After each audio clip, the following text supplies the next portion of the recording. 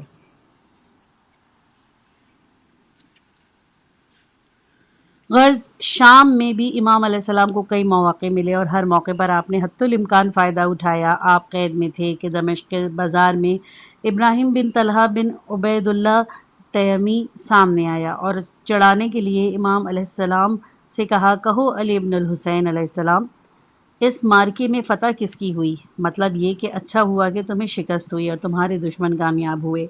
امام علیہ السلام نے کہا، ابھی نماز کا وقت ہوا چاہتا ہے، اذان دو اور اقامت کہو، تمہیں معلوم ہو جائے گا کہ جیت کس کی ہوئی۔ یعنی تو چونکہ قریش کے خاندان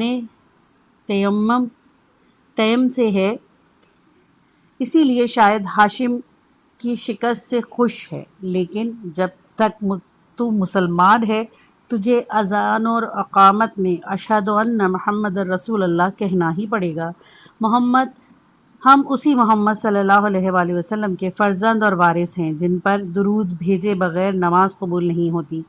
جب تک اسلام قائم ہے ہم آل محمد علیہ السلام کا یہ فخر بھی برقرار رہے گا۔ یہ چھوٹا سا جملہ امام علیہ السلام نے ایک شخص کے جواب میں کہا اور شاید آہستہ سے کہا، لیکن تاریخ میں آج تک اس کی گونج سنائی دیتی ہے۔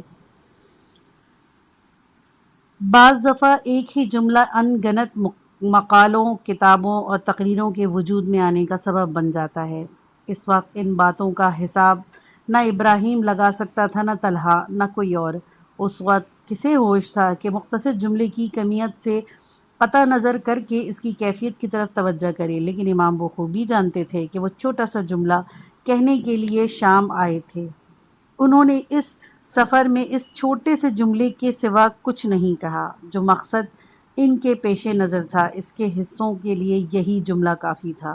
جو لوگ آج بھی اس کی اہمیت کو نہیں سمجھ سکتے، وہ بھی مستقبل قریب میں امام حسین علیہ السلام اور ان کے اصحاب اور اہل بیت علیہ السلام کے لیے بے مثال تدبر کے قائل ہو جائیں گے۔ امام سجاد علیہ السلام کو ایک اور موقع اس وقت ملا جب اہل بیت علیہ السلام کو دمشق کی مسجد کے دروازے پر لے جا کر کھڑا کر دیا گیا۔ قیدی عموماً وہیں رکھے جاتے تھے۔ ایک شامی بڈھا وہاں پہنچا اور کہنے لگا، اللہ کا شکر ہے کہ تم لوگ مارے گئے، خدا نے فتنہ پردازوں کا خاتمہ کر دیا۔ اس کے بعد دیر تک اہل بیت علیہ السلام کو برا بھلا کہتا رہا اور گالیاں دیتا رہا۔ امام علیہ السلام خاموش رہے اور اسے بکنے دیا۔ جب وہ بک چکا تو امام علیہ السلام نے اسے مخاطب کر کے اس کی بات کا جواب دیا۔ امام علیہ السلام نے اسے برا نہیں کہا، کوئی نامناسب بات بھی نہیں کہی، نہ اس سے کسی کی شکایت کی کہ تو نے ہمیں گالیاں کیوں دیں۔ امام علیہ السلام نے اس موقع پر بیمار بھی تھے اور مسافر بھی، کوفے سے دمشق تک کا راستے کا تعب بھی تھا اور تھکن بھی تھی، یوں بھی غمزدہ اور مصیبت زدہ بھی تھے۔ پھر ایک ایسے شہر میں آئے جو دشمن کا مرکز تھا اور جہاں کے در و دیوار اہل بیت عصمت علیہ السلام کے مخالف تھے۔ اس شامی بڈھے نے گالیاں بھی دی تھی، برا بھی کہا تھا، اور اہل بیت علیہ السلام پر جو مصیبت پڑی تھی اس پر خوشی کا اظہار بھی کیا تھا اور خدا کا شکر بھی ادا کیا تھا۔ کون ہے جو ایسے میں جھنجھلا نہ اٹھے اور اینٹ کا جواب پتھر سے نہ دے؟ کوئی بھی ان حالات میں ضبط نہیں کر سکتا، مگر امام علیہ السلام نے ایک مہربان اور ہمدرد معلم کی طرح اس طرح گویا کوئی بات ہی نہیں ہوئی۔ اس سے پوچھا، کیا تم نے قرآن پڑھا ہے؟ اس نے کہا، کیوں؟ فرمایا، آیت مودت پڑھی ہے؟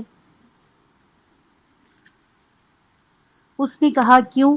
آپ نے فرمایا، بخدا رسول صلی اللہ علیہ وآلہ وسلم کے قرابت دار ہم ہی تو ہیں۔ یقین سے کہا جا سکتا ہے کہ امام سجاد علیہ السلام نے اسی ایک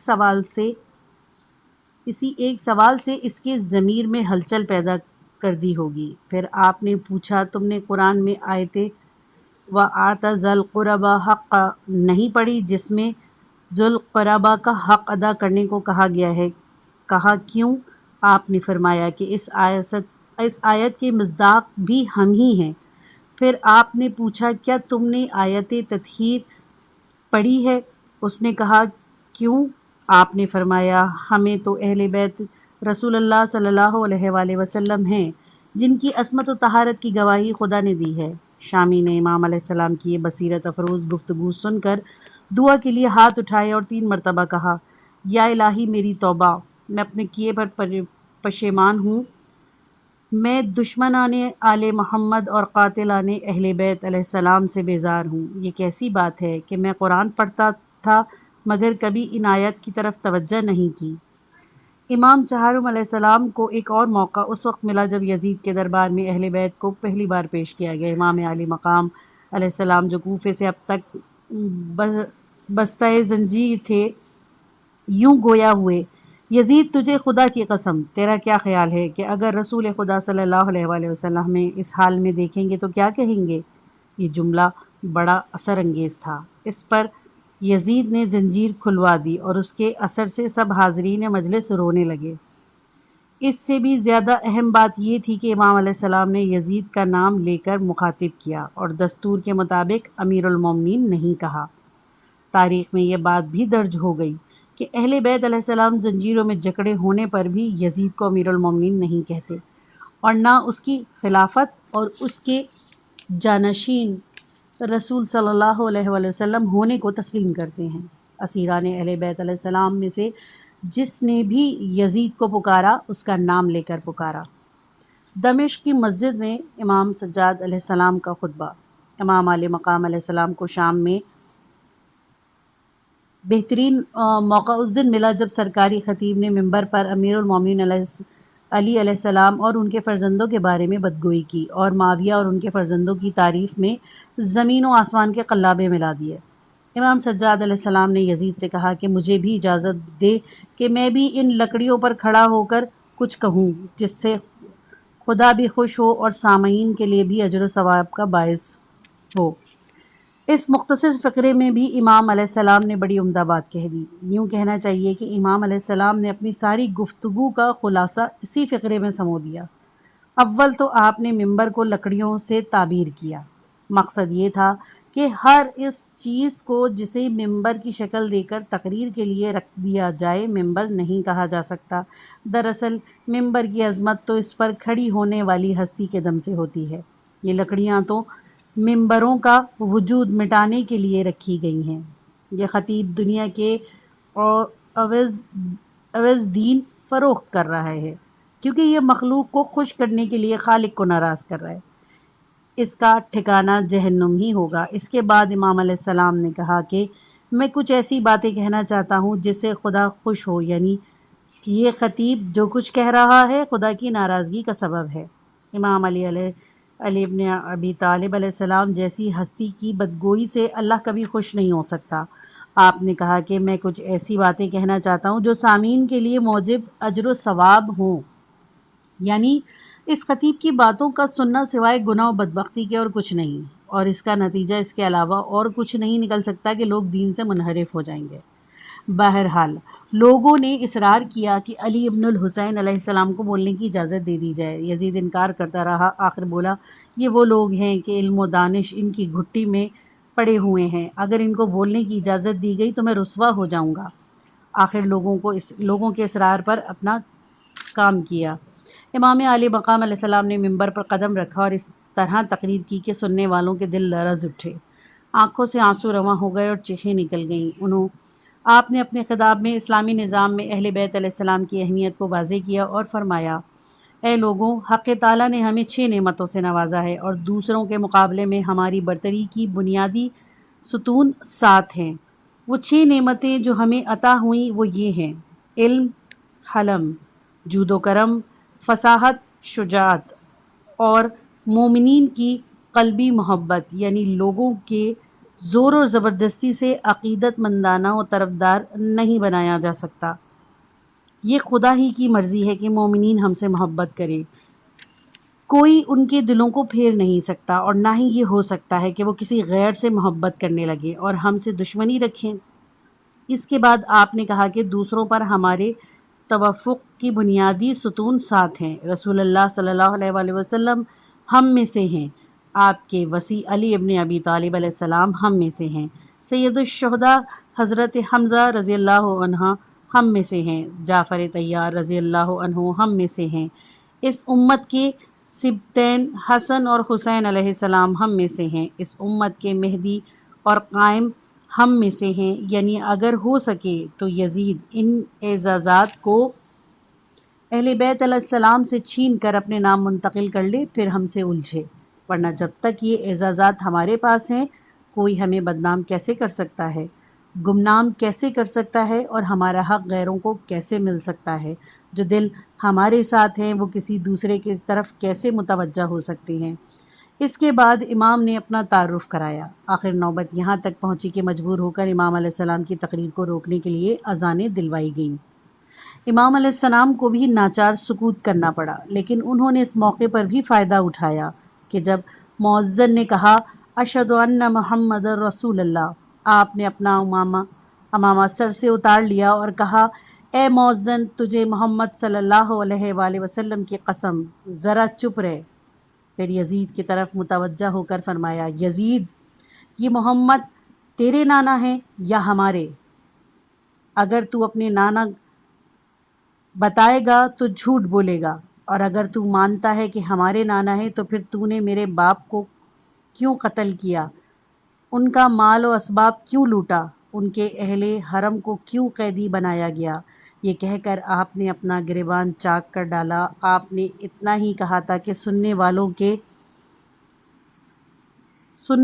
کے دلوں میں ہلچل مچ گئی، سینوں میں ہلچل مچ گئی اور افراتفری کے عالم میں مجمع منتشر ہو گیا۔ اہل بیت کا سفر و کوفہ و شام۔ امام حسین علیہ السلام کی مقدس تحریک اسلامی تاریخ کا ایک سنہری باب ہے۔ یہ 1 سال سے بھی کم مدت بظاہر مختصر تھی، لیکن اسی دوران میں جو واقعات پیش آئے اس نے بڑے گہرے اور لازوال اثرات چھوڑے۔ ان واقعات کی ابتدا اس وقت سے قرار دی جا سکتی ہے جب رجب 60 ہجری کے آخر میں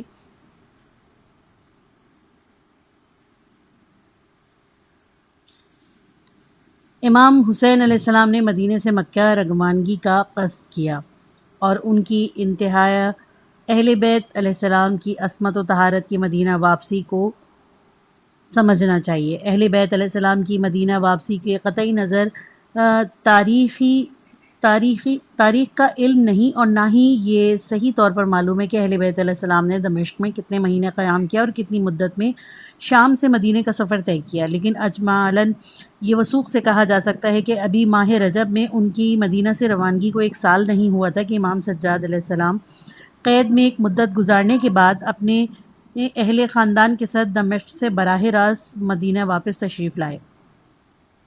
لیکن یہ کہانی کہ اہل بیت علیہ السلام شام سے عراق آئے اور چہلم کے دن یعنی 20 صفر کو کربلا پہنچے، کسی طرح بھی ناقابل یقین نہیں، اور نہ ہی اس کی کوئی قابل اعتماد تاریخی سند ہے۔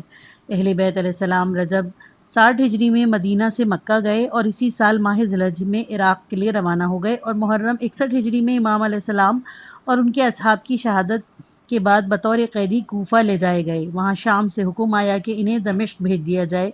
اس کے کچھ مدت بعد، یہ معلوم نہیں کہ کتنی مدت بعد، مدینہ واپس آئے۔ حقیقت یہ ہے کہ اہل بیت علیہ السلام کی کوفہ سے شام روانگی، دمشق میں آمد، وہاں قیام، وہاں سے مدینہ روانگی اور اس مقدس شہر میں آمد، ان میں سے کسی کی بھی صحیح تاریخ معلوم نہیں۔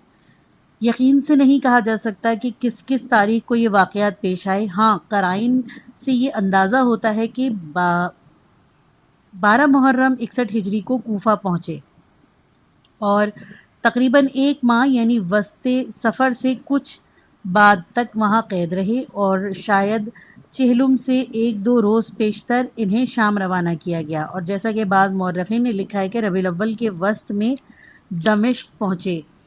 اب یہ نہیں کہا جا سکتا کہ دمشق میں کب تک قیام رہا اور وہاں سے روانگی کب ہوئی اور کس تاریخ کو مدینہ پہنچے۔ اگر کوئی قابل اعتماد سند ایسی ہوتی جس سے یہ معلوم ہوتا کہ اہل بیت امام علیہ السلام کی چہلم کے موقع پر کربلا میں تھے، تو یہی کہا جا سکتا ہے کہ یہ واقعہ شام جاتے ہوئے پیش آیا، نہ کہ شام سے واپسی میں۔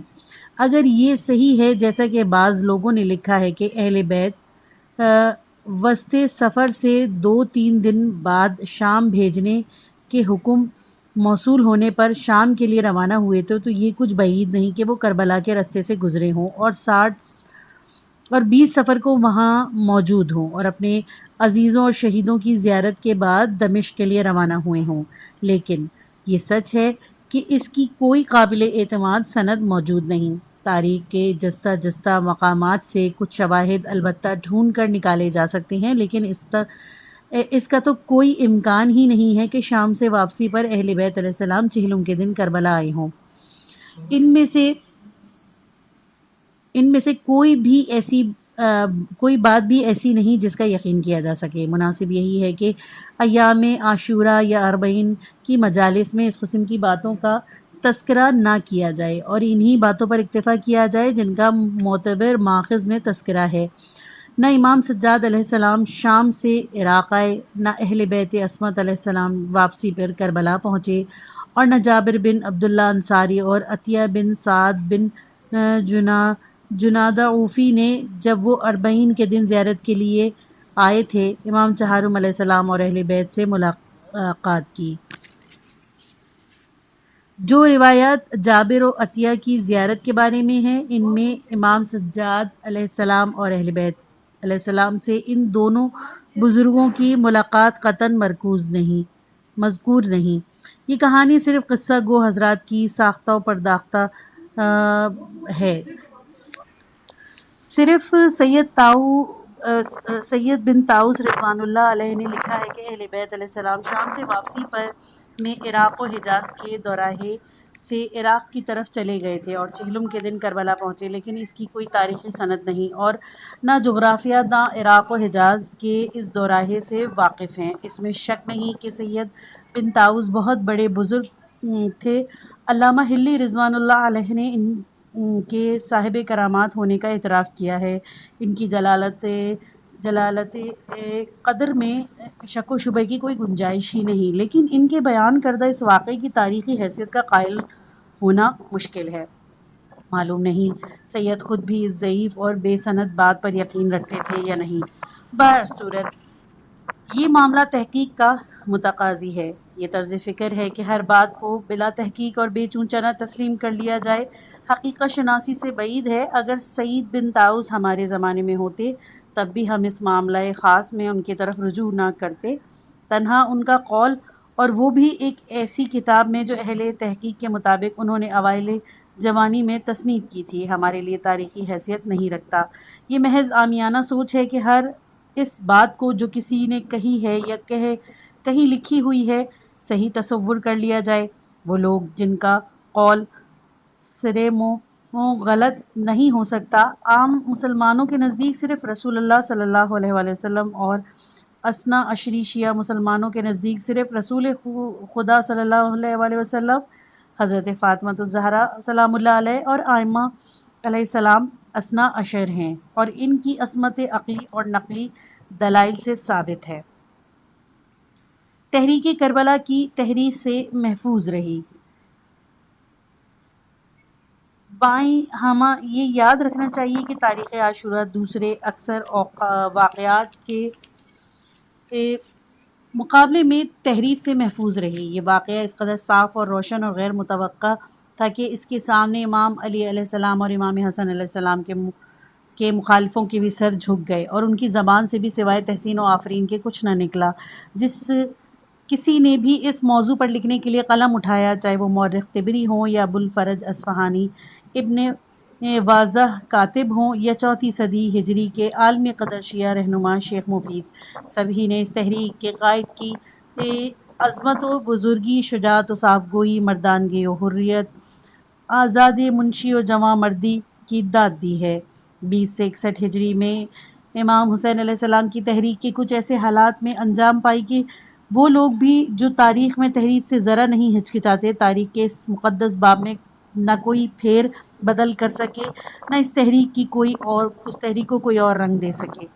جو لوگ تاریخ میں تحریف کرنے یا کسی شخصیت کو بگاڑنے کی کوشش کرتے ہیں، وہ فقط اسی وقت اس کام کی جرات کرتے ہیں جب ایسا کرنے کے لیے حالات سازگار ہوں، ورنہ اکثر ایسا بھی ہوتا ہے کہ دشمنوں اور مخالفوں کو بھی کسی ہستی کی عظمت و بزرگی کا اعتراف اور پاکیزگی اور پارسائی کی تعریف کرنا ہی پڑتی ہے۔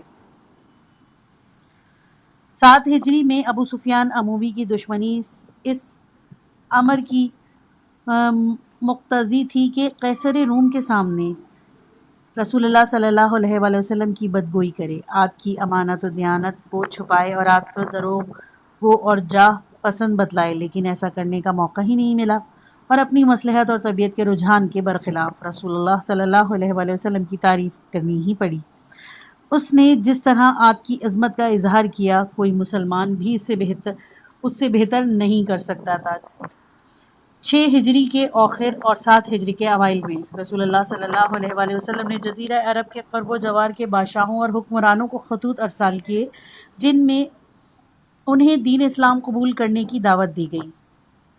جیسا کہ صاحب طبقات نے لکھا ہے کہ آپ نے محرم 7 ہجری میں 6 خط دے کر بھیجے تھے۔ عمرو بن امیہ زمری حبشہ کے نجاشی کے نام خط لے کر گئے تھے۔ وہیہ بن حلفیہ کلبی مشرقی رومی سلطنت کے قیصر کے نام، عبداللہ بن حذیفہ سہمی ایران کے خسرو پرویز کے نام، حاتب بن ابی بلتع اسکندریہ مصر کے حکمران کے نام، شجاع بن وہب اسدی شام کے غسانی حکمران، حارث بن ابی شمر کے نام، اور سلید بن عمرو یمامہ کے حکمران حوزتہ بن علی حنفی کے نام۔ ابو سفیان کا عظمت پیغمبر صلی اللہ علیہ وآلہ وسلم کا اعتراف۔ جب دحیہ بن خلیفہ کلبی نے رسول اللہ صلی اللہ علیہ وآلہ وسلم کا مکتوب قیصر روم کو پہنچایا تو جیسا کہ انسان العیون، سیرت النبویہ، تاریخ طبری اور کامل ابن اسیر میں لکھا ہے، قیصر کو تجسس ہوا۔ اس نے حکم دیا کہ اہل حجاز میں سے کسی شخص کو میرے سامنے پیش کیا جائے تاکہ میں اس سے محمد صلی اللہ علیہ وآلہ وسلم کے بارے میں تحقیق کر سکوں۔ اس زمانے میں ابو سفیان اور قریش کی ایک جماعت تجارت کی غرض سے شام گئے ہوئے تھے۔ انہیں بیت المقدس میں قیصر کے پاس لے جایا گیا۔ وہ دربار میں حاضر ہوئے۔ قیصر نے قریشیوں سے پوچھا کہ تم میں سے کون اس پیغمبر کا سب سے قریبی رشتہ دار ہے؟ ابو سفیان نے کہا میں ہوں۔ واقعہ بھی یہی تھا کہ اس قافلے میں ابو سفیان کے سوا اور کوئی بنی عبد مناف میں سے نہیں تھا۔ قیصر نے کہا تمہاری محمد سے صلی اللہ علیہ وآلہ وسلم سے کیا قرابت ہے؟ ابو سفیان نے جواب دیا کہ میرے چچا کا بیٹا ہے۔ قیصر نے کہا نزدیک آ جاؤ۔ اس کے بعد حکم دیا کہ ابو سفیان کے ہمراہی اس کی پشت کے پیچھے کھڑے ہو جائیں۔ پھر اپنے مترجم سے کہا کہ ابو سفیان کے ساتھیوں کو بتاؤ کہ میں نے اس آدمی کو تمہارے آگے اس لیے بٹھایا ہے کہ جب میں اس پیغمبر صلی اللہ علیہ وآلہ وسلم کے بارے میں پوچھوں اور اگر یہ جھوٹ بولے تو تم بغیر کسی جھجک کے اس کی تردید کر دو۔ ابو سفیان خود بعد میں کہا کرتا تھا کہ اگر مجھے یہ خوف نہ ہوتا کہ لوگ میری تردید کریں گے تو میں ضرور جھوٹ بولتا، لیکن شرمن حضوری مجھے سچ ہی بولنا پڑا۔ ذیل میں ہم قیصر اور ابو سفیان کا مکالمہ نقل کر رہے ہیں۔ قیصر نے ابو سفیان سے پوچھا، قیصر اس مدعی نبوت کا خاندان کیسا ہے؟ ابو سفیان، اصل و نسل سے شریف ہے۔ قیصر، اس سے پہلے تمہارے یہاں کس نے نبوت کا دعویٰ کیا؟ ابو سفیان نے کہا، نہیں۔ قیصر، دعویٰ نبوت سے پہلے جھوٹ بولتا تھا؟ ابو سفیان، نہیں۔ قیصر، اس کے بزرگوں میں کوئی بادشاہ ہوا ہے؟ ابو سفیان، نہیں۔ قیصر، سمجھ بوجھ میں کیسا ہے؟ ابو سفیان، ہم نے اس کی سمجھ بوجھ میں کوئی نقص نہیں دیکھا۔ یہ پارٹ ختم ہوا۔ کتاب کا اگلا حصہ نیکسٹ پارٹ میں